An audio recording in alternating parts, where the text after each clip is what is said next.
Hello friends, welcome to my channel. ಇವತ್ತು ನಾನು ಮಾಡ್ತಾಯಿದ್ದೀನಿ ಮ್ಯಾಂಗೋ ರವಾ ಕೇಕ್. ಇದು ಮಕ್ಕಳಿಗೆ ತುಂಬ ಇಷ್ಟ ಆಗುತ್ತೆ. ಈಗ ಮ್ಯಾಂಗೋ ಸೀಸನ್ ಇರೋದ್ರಿಂದ ನಮ್ಮ ಮ್ಯಾಂಗೋ ಪ್ಯೂರಿನ ಯೂಸ್ ಮಾಡಿಕೊಂಡು ಮ್ಯಾಂಗೋ ರವಾ ಕೇಕ್ನ ಮಾಡ್ತಾಯಿದ್ದೀನಿ. ಇದನ್ನು ಮಾಡೋಕ್ಕೆ ನಾನಿಲ್ಲಿ 1 ರಿಂದ 1.5 ಕಪ್ಪಷ್ಟು ರವೆನ ಮೊದಲು ಮಿಕ್ಸಿ ಜಾರ್ಗೆ ಹಾಕ್ಕೊಂಡು ನುಣ್ಣಗೆ ಪುಡಿ ಮಾಡ್ಕೊತಾ ಇದ್ದೀನಿ. ಇದನ್ನು ತುಂಬ ನುಣ್ಣಗೆ ಪುಡಿ ಮಾಡ್ಕೊಬೇಕು. ಈಗ ಇದನ್ನು ನುಣ್ಣಗೆ ಪುಡಿ ಮಾಡ್ಕೊಂಡಿದ್ದಾದಮೇಲೆ ಒಂದು ಮಿಕ್ಸಿಂಗ್ ಬೌಲ್ಗೆ ಇದನ್ನು ಹಾಕ್ಕೊತಾ ಇದ್ದೀನಿ. ಇದ್ರ ಜೊತೆಗೆ ಒಂದು 1/4 ಕಪ್ಪಷ್ಟು ಮಿಲ್ಕ್ ಪೌಡ್ರನ್ನ ಹಾಕ್ಕೊತಾ ಇದ್ದೀನಿ. 1 ಟೀ ಚಮಚಷ್ಟು ಬೇಕಿಂಗ್ ಪೌಡ್ರನ್ನ ಹಾಕ್ಕೊತಾ ಇದ್ದೀನಿ. ಅರ್ಧ ಟೀ ಚಮಚಷ್ಟು ಬೇಕಿಂಗ್ ಸೋಡಾನ ಹಾಕ್ಕೊಂಡಿದ್ದೀನಿ. 1 ಚಿಟಿಕೆ ಉಪ್ಪು ಹಾಕ್ಕೊಂಡಿದ್ದೀನಿ. ಇನ್ನೊಂದು ಸೈಡಲ್ಲಿ ಮಿಕ್ಸಿ ಜಾರ್ಗೆ 2 ಹಣ್ಣಾಗಿರೋ ಮಾವಿನಣ್ಣು ಜೊತೆಗೆ 3/4 ಕಪ್ಪಷ್ಟು ಸಕ್ಕರೆನ ಹಾಕ್ಕೊಂಡು ನುಣ್ಣಗೆ ರುಬ್ಕೊಂಡಿದ್ದೀನಿ.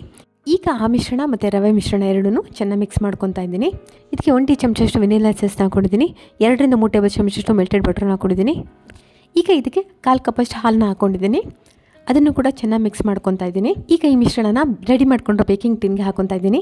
ಮೇಲಿಂದ ಹೆಚ್ಕೊಂಡ್ರೆ ಬಾದಾಮಿ, ಗೋಡಂಬಿ, ಪಿಸ್ತಾ ಇದನ್ನೆಲ್ಲ ಮೇಲಿಂದ ಹಾಕ್ಕೊಂಡಿದ್ದೀನಿ. ಈಗ 180 ಡಿಗ್ರಿ ಸೆಲ್ಸಿಯಸಲ್ಲಿ 30 ನಿಮಿಷಗಳ ಕಾಲ ಬೇಕ್ ಮಾಡ್ಕೊಂಡಿದ್ದೀನಿ.